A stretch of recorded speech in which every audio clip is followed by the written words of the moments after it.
A TEPCO spokesperson says the company has known for the past 2 years that a massive amount of groundwater was flowing beneath the Fukushima power plant. A TEPCO spokesperson says the company has known for the past 2 years that a massive amount of groundwater was flowing beneath the Fukushima power plant. The official says TEPCO experts estimated hundreds of tons of the water could reach the ocean daily. The figure is based on rough records of groundwater we collected. The figure was not reached with the help of outside experts. We collected it ourselves. Until last month, TEPCO officials had denied the possibility that contaminated groundwater was leaking into the ocean. The official says he is unable to explain why it took 2 years to disclose this fact. Engineers at the Fukushima Daiichi nuclear plant are struggling to stop hundreds of tons of radioactive groundwater from seeping into the Pacific Ocean every day. Crews have started pumping some of the water from the ground as a temporary measure to contain the leak. Government officials say about 1,000 tons of groundwater could be flowing from a hillside into the soil below the plant every day. Of that, about 300 tons filters through a contaminated area and is laced with radioactive substances. Then it seeps into the sea. Another 300 tons bypasses the contaminated area. The remaining 400 tons of water is leaking into the basements of the buildings housing reactors 1 to 4. That water is also contaminated, and it's being pumped out and stored. Crews at the plant have been injecting soil-hardening chemicals into the ground on part of the site to stop the water leaking into the ocean. But there are concerns this effort may be pushing water levels higher above the barrier. TEPCO workers are trying to counter this effect by pumping out some of the water from a new well. They are also planning to sink about 30 5-meter-long pipes into the ground. Workers will use the pipes to pump out groundwater starting next week. They hope to drain 100 tons per day. Long term, they are considering freezing the soil beneath the buildings. Crews would bury pipes and inside them circulate coolant kept at minus 40 degrees Celsius. The frozen soil would act as a dam to prevent groundwater from reaching the contaminated area. But it could take 1 to 2 years to complete the project, and maintaining the cooling operations will be extremely costly. Officials in charge of the Fukushima Daiichi nuclear power plant have run into another problem. They say a wall they built to stop contaminated groundwater from seeping into the sea has failed. The industry ministry estimates that 300 tons of tainted groundwater are flowing into the Pacific Ocean every day. Engineers from Tokyo Electric Power Company injected chemicals into the earth to harden it and create an underground wall, but they were unable to solidify the soil closest to the surface. TEPCO workers recently dug a well just inside the new wall to monitor the water level. They found it was slightly higher than the top of the wall. The workers are pumping out contaminated groundwater as a temporary measure. For decades, Japanese have used the bombing anniversaries to talk about the destructive force of nuclear weapons. Some have spoken about the risks posed by nuclear power since the 2011 accident at Fukushima Daiichi. Japanese leaders are now getting more involved in the work to control the plant. And they're trying to accelerate the cleanup of contaminated communities around the damaged facility. Environment Ministry representatives say they plan to add some higher-ranking officials to the workforce of 430 government employees assigned to the cleanup. The new additions have expertise in public works projects and land purchases. They'll take the lead on the difficult task of building intermediate storage sites to hold contaminated soil and other waste. Municipal leaders are reluctant to allow the facilities to be built within their borders because of fears about radiation. The industry minister says the government will take the lead in drafting a new plan to completely halt the leakage of contaminated water. Toshimitsu Motegi urged the members of an expert panel to work out a concrete proposal by the end of September. We have to speed up our efforts to compile feasible measures, including the possible release of water below the legal limits of contamination into the ocean. Motegi called for a study on how to pump out groundwater from the mountainside of the reactor buildings and other sites. He also suggested creating underground walls to stop the water from reaching the ocean. In May, TEPCO officials announced a similar plan to release groundwater into the sea before it gets into the plant's compounds. Fishermen are against the idea. They say it's hard to tell groundwater and contaminated water apart.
A British newspaper says Zimbabwe's President Robert Mugabe agreed to export uranium to Iran last year in order to get around Western economic sanctions.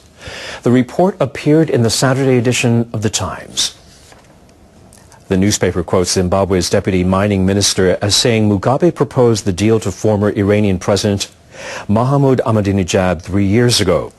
The minister said the government needed the deal with Iran because it was facing a shortage of cash brought on U.S. and European sanctions, including a ban on international trade with Zimbabwe's mining industry.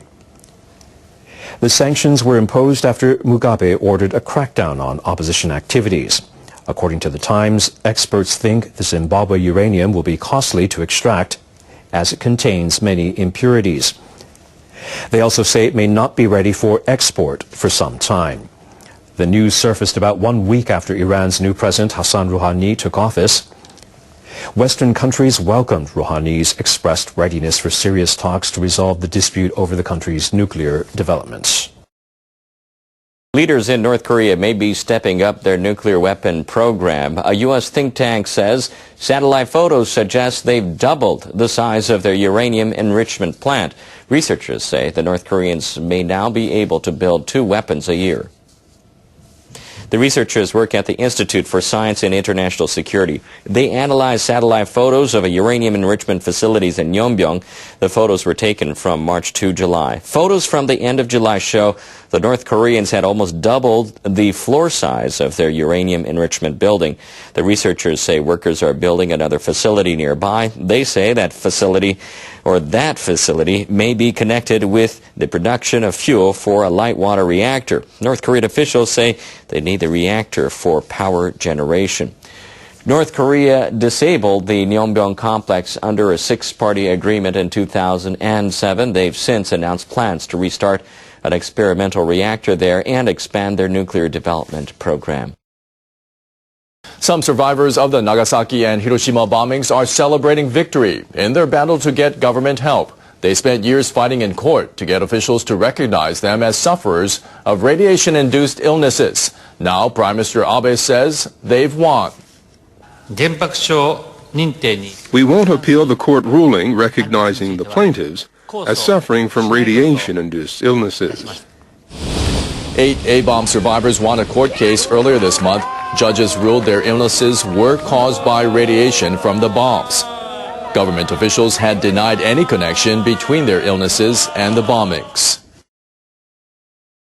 A government survey has found that more than 70% of the Japanese are satisfied with their lives. The ratio is up for the 5th consecutive year. The Cabinet Office conducted the annual survey in June, covering 10,000 people aged 20 or over. 6,075 people responded to it. 71% of the respondents said they are either satisfied or somewhat satisfied with their lives, up 3.7 percentage points from the previous year. 22.2% said they were somewhat dissatisfied, and another 5.3% said they were dissatisfied. Those polled were also asked what they would like most from the government. Better social security programs such as healthcare and old age pensions topped the list at about 66%.